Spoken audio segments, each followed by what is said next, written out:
Hello and welcome to another new project on Tegrin Toy Shop. This is Project Misadventure. It's a 21-year-old Kimco CK125 and yeah, I've got plans for it. So when I first had this bike, if you know the Kimco CK125, which I wouldn't blame you if you didn't, they're quite a forgettable bike. It's a Taiwanese built 125. The company was owned by Honda for a good chunk of time, and then they went off into making their own motorbikes after they bought themselves out.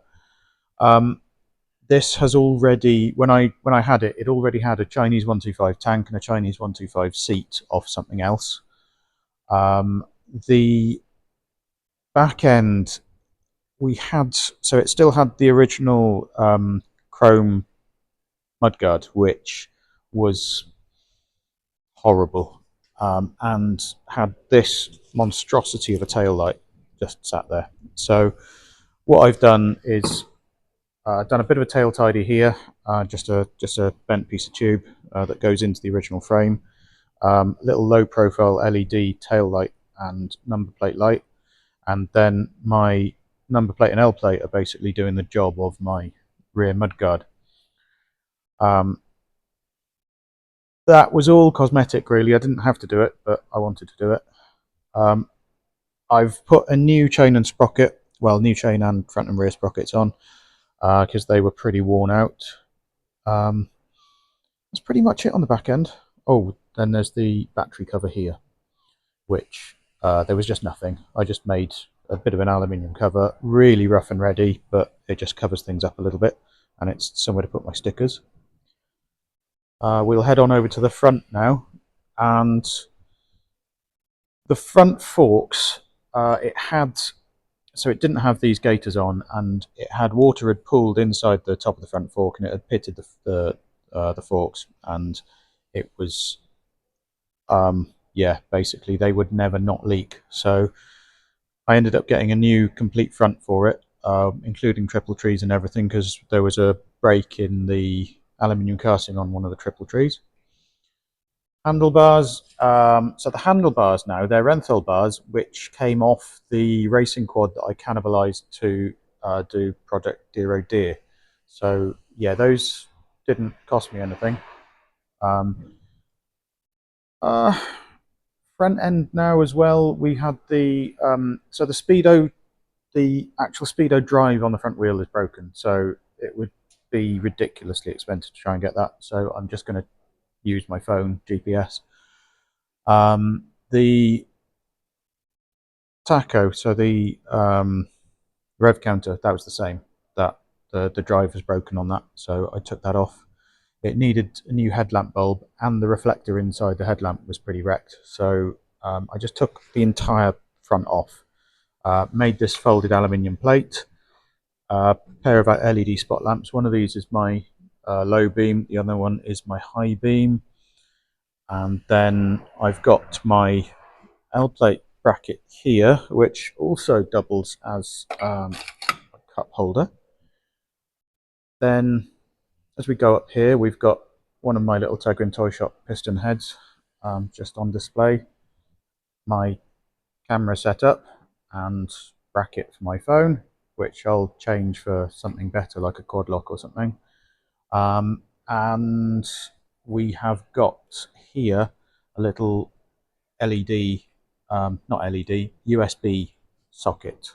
So it's meant to be a waterproof USB socket that's got USB-A and USB-C in it for charging phones and sat-navs and whatever. That's pretty much where we're at now.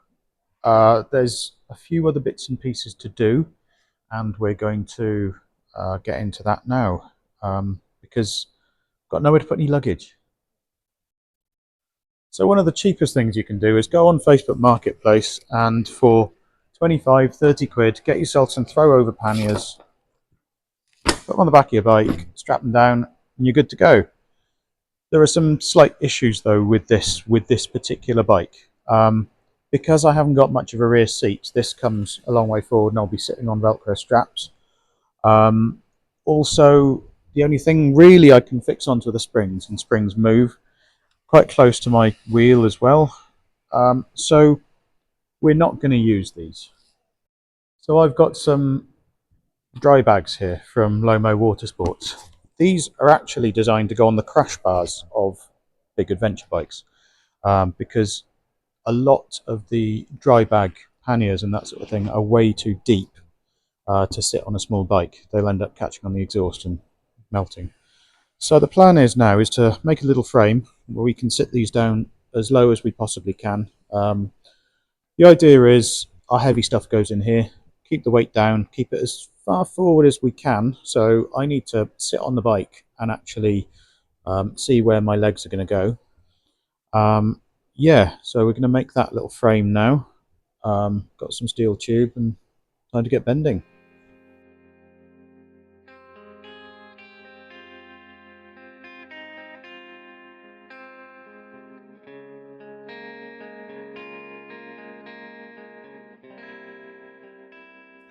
Yeah, my camera played up again.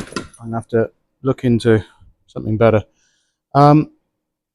So what we've done here is we've got this bar going into a little socket, this tube going into a little socket, comes out here, goes up onto, there's a threaded connector up there with a bolt going in from the top, another tube coming up and across. I've got a bit of bracing here just to stop it from flexing inwards too much. And then there's these two little uprights. This one, to stop it being quite as sharp, we've got a little M10 button head just welded into the top of it. This one we've left open because I've got plans for it. And the idea is now, these little pannier bags, hook over those and go down, and then these straps wrap around the back of the frame, tighten up and hold everything in place nice and solid. There is the potential issue of someone just coming along and undoing these and taking the bags. So we are going to do something about that later on, but not quite yet. What I need to do now is do the same on the other side. But I think that's a job for tomorrow.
So I've got these tacked up on both sides now. They sort of match. I'm not too fussed, to be honest.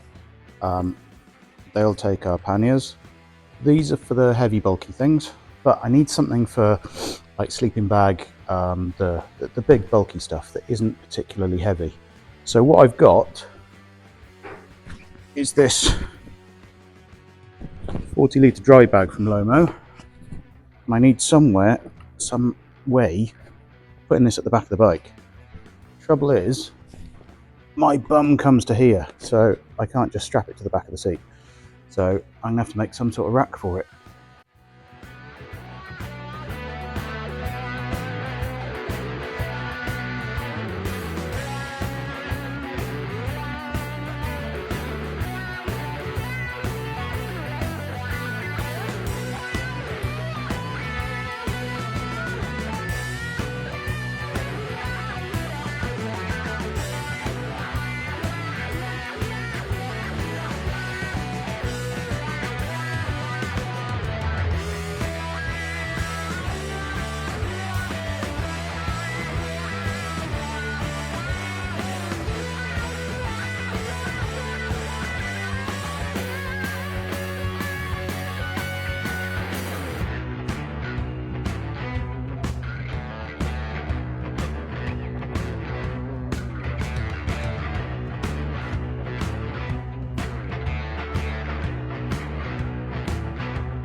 So now that these are all tacked together, I'm just going to show you how this system works. We've got the left hand and right hand pannier frames. They slot into little sockets at the front here, and then there's this threaded insert that holds them up. There's also a little sleeve here, so that when these two are actually bolted up, that slots together and that becomes one unit. So we'll put these on now. Goes on into there, up there.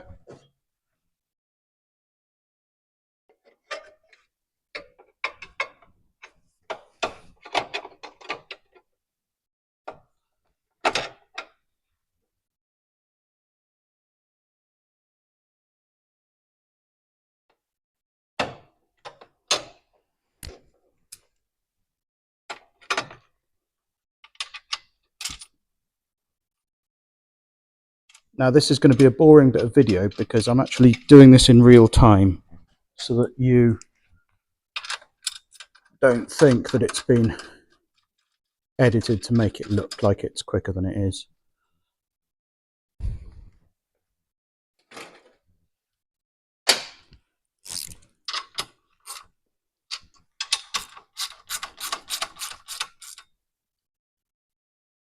So there's that tight.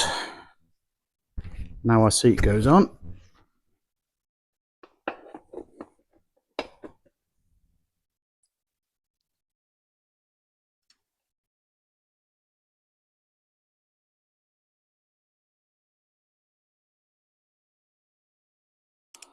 Now I've got these bolts here, well they're long set screws which has got a penny washer on, and there's a reason for those. I'll show you a bit later.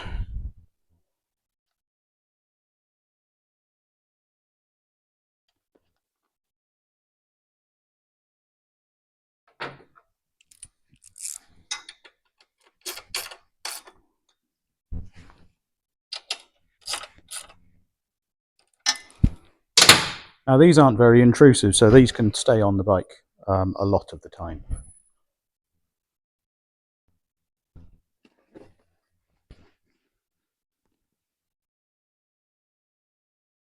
Let's sit one of our dry bags on so you can see what's going on here. Now this rear rack, there's a reason why we left these spigots long.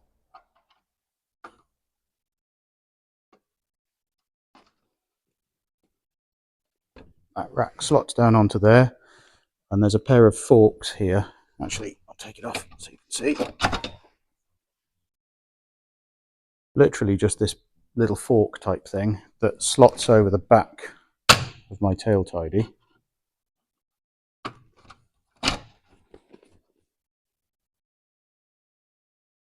And then linchpin, or if you want to secure it, you can put a little padlock in there. That's that, nice and solid.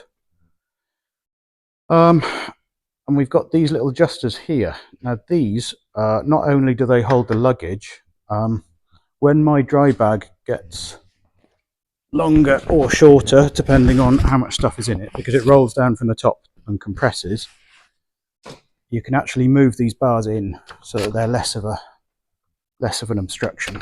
So we'll put them all the way in for now.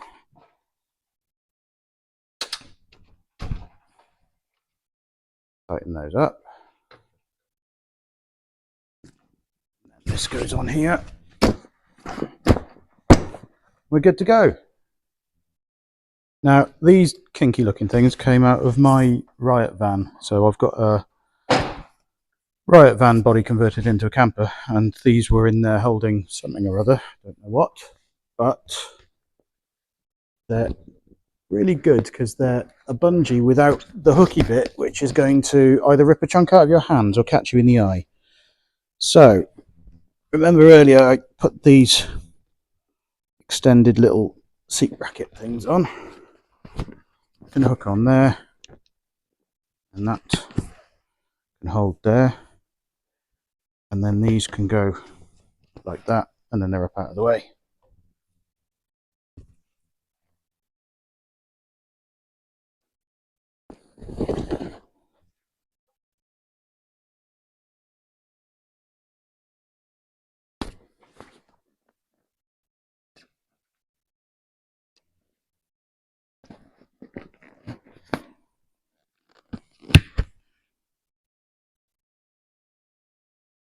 and that should be secure. So that's pretty much it for these back frames. They can come off and be welded completely, apart from one little plate on the back here, which yeah, you'll see what that's for.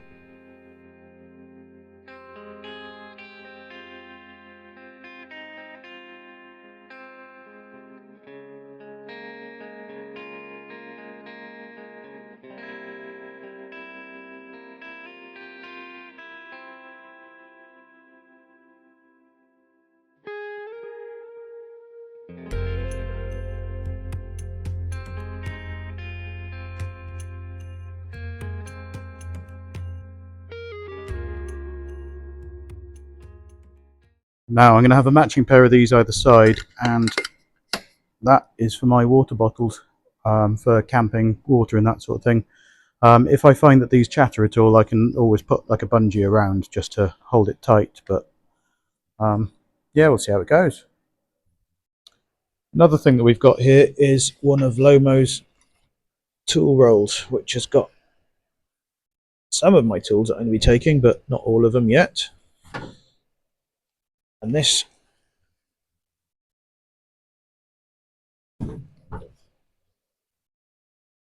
packs away into its own little dry bag.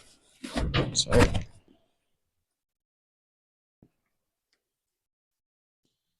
couple of rolls down and a twist, and that's completely watertight. Now the thing is with this is it's quite heavy. We want to keep weight down low. You also want to keep it between the wheels. You don't want weight hanging out over the back, because you'll start wheeling and lose your steering and everything. So the plan is to put it here. I've already extended the top engine mount bolt here, and the plan is for this to sit into here, and I need to now weld this bracket that I've made onto the down tube so that that can sit nicely there.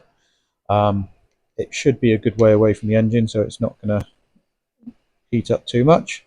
If there is any issue, we're going to make a little aluminium heat shield for it.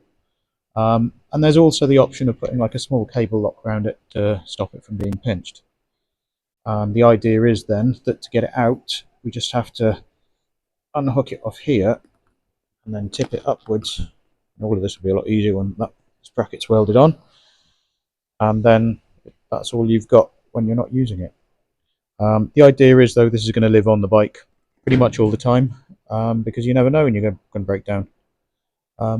So yeah, time to get that welded.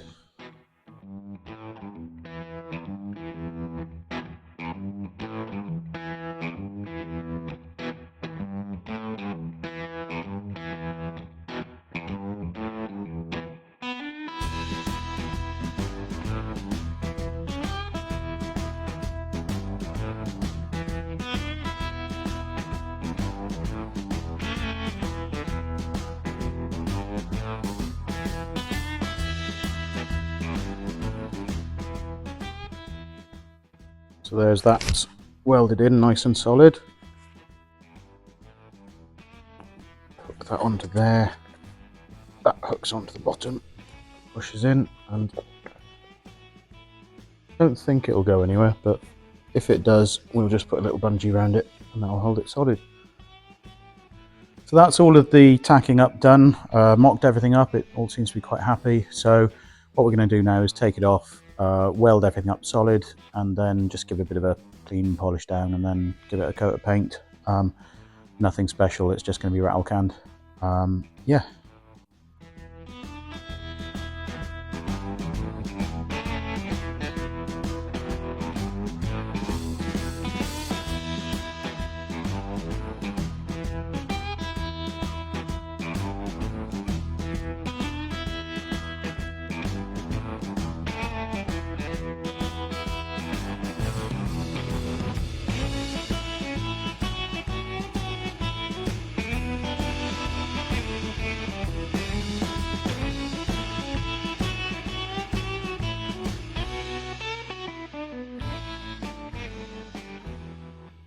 So while we wait for the paint to dry on those racks, I've got some mirrors to put on here. Not a fan of mirrors on it, but yeah, when you're doing this sort of distance, you kind of need to be able to see how much traffic you're holding up. So these are some cheap and cheerful eBay mirrors. They were $12.50, I think. So hopefully they'll be worth every penny.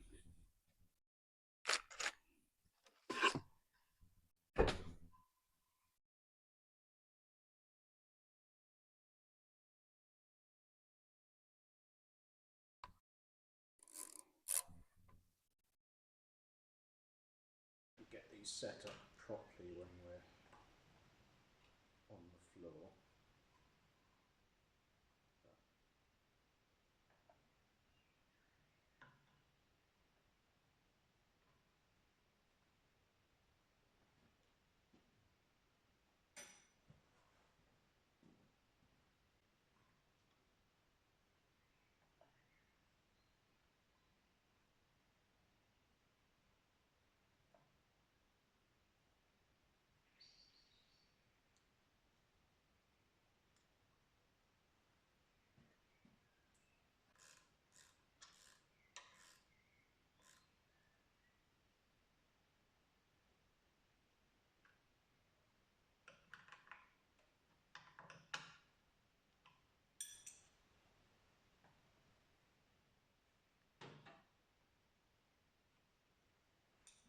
There we go.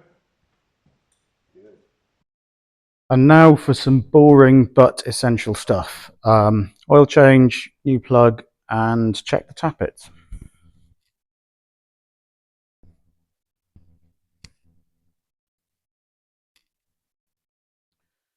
What I'm trying to do now is work. Every time I work on the bike, I'm trying to do it out of the little tool bag that I've got. That way, if there's something glaringly obvious that I've missed, I'll come across it, and I know that it needs to go in the tools within reason. I'm not going to be doing full rebuilds on the side of the road, but I want to get myself out of trouble. And these things from Beta are fantastic. It's 16, 17, 18 and 19 ratchet ring spanner all in one. And that's what we need for our sump drain plug.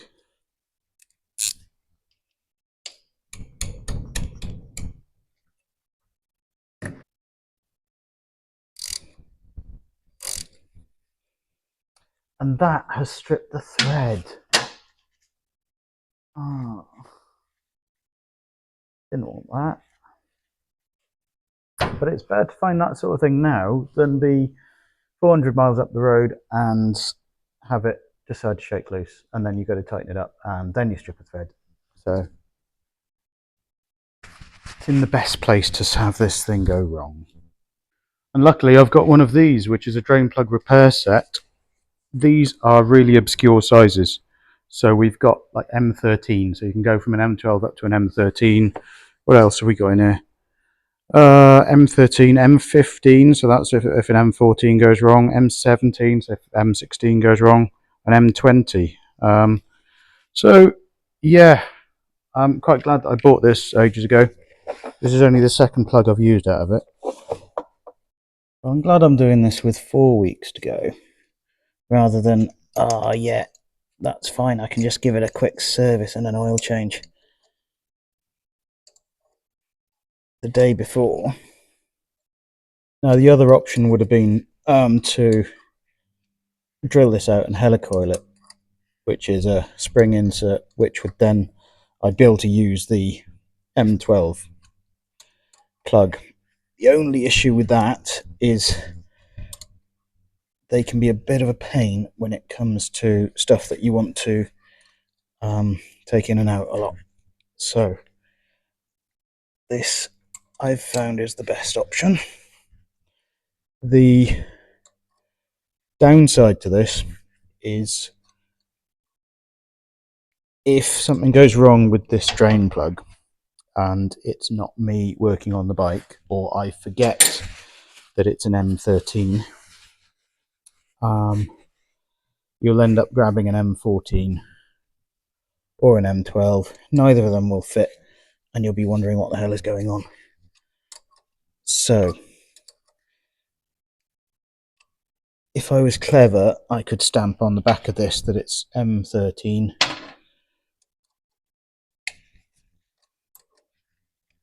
Or I can write it down in my little notebook about this, like about the drain plug.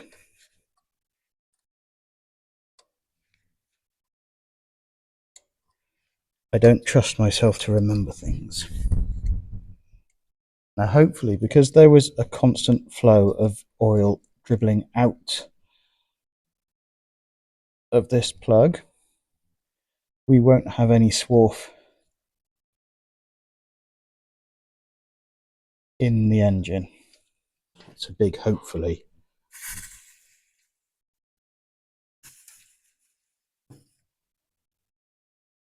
Clean that down before it goes back in the box. Now we get our new drain plug, new aluminium washer.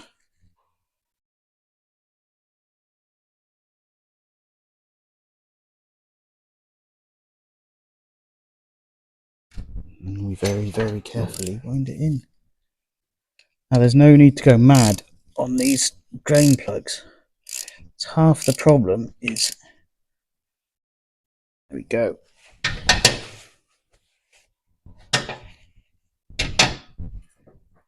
Part of the problem was, before now, someone has wound this in with no washer, and it's leaked. So they've pulled it tighter again.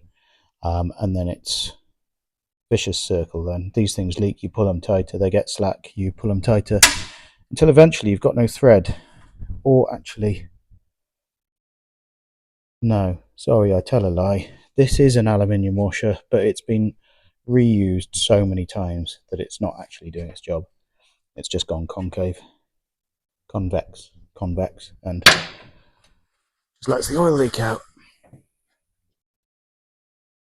So that's our drain plug done. Now we can fill it with oil. This wire is the outer sheathing wire from SWA cable, the outdoor armoured cable.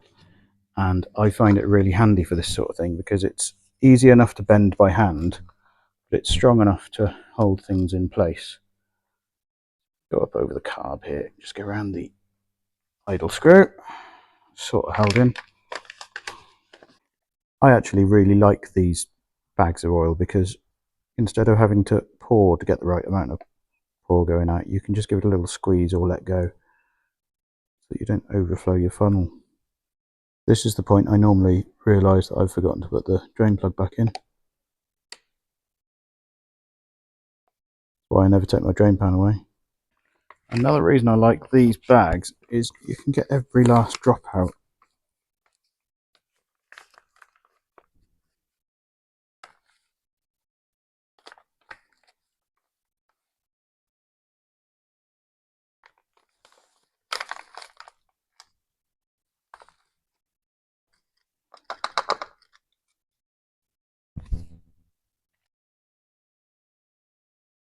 Good.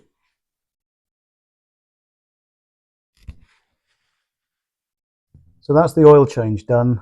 I'm going to get rid of this drain pan now before I drop something in it. And then we're going to move on to changing the spark plug and doing the tappets.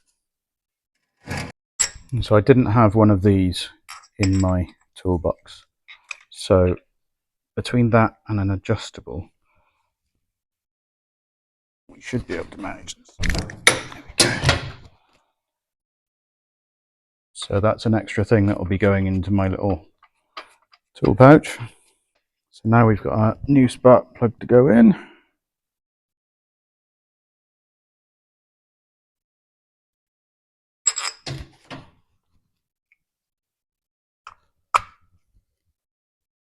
Good. Now you might have noticed with my adjustable, it's got these wraps of tape on it. The reason for that is that gives me some gaffer tape and some insulation tape that I can take with me in my toolkit without having to take a roll of each. There's a good couple of feet of each on the side of the spanner, and I know that it's always going to be in the toolkit then. So that's the service done. We've got one little bit left to do, which is fit this front mudguard, just to stop all of the stuff from being kicked up forwards. Yeah, so let's get into that.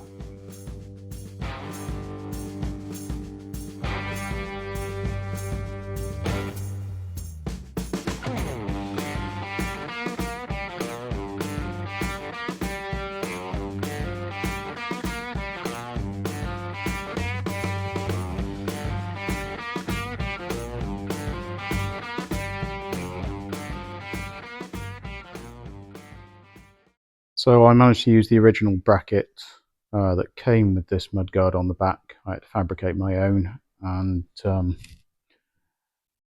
yeah, put a little mascot on there because I was going to fit this, but the thread has gone knackered on the bottom of it, so it won't stay on, which is a shame, but got Mr. Bump instead. So that's this pretty much done. I've done a few other bits and pieces to it since that last bit of filming, and we've got a tank bag here. I've had to get a silicone seat cover because that seat is horrendous, and I've also got a little GPS bicycle speedo, which I'll show you now. So to save having to use my phone all the time, I've got this speedo. Works on GPS. It's got my total mileage there. I can do other things like time and the actual time. I've got a different phone holder. So this is a cheapy Artivive one where you put your phone into it and it clamps down on it. Tank bag and the seat cushion, which was a horrible looking silicone-y type stuff, so I've just covered up that in sackcloth. So there we have it. That's this bike pretty much done and ready for our road trip, and that's where we're going to call it a day for this episode.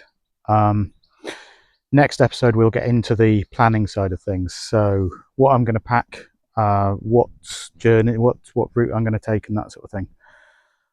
So as always, thank you for watching. If you like this, please like and subscribe, and I'll see you in the next one.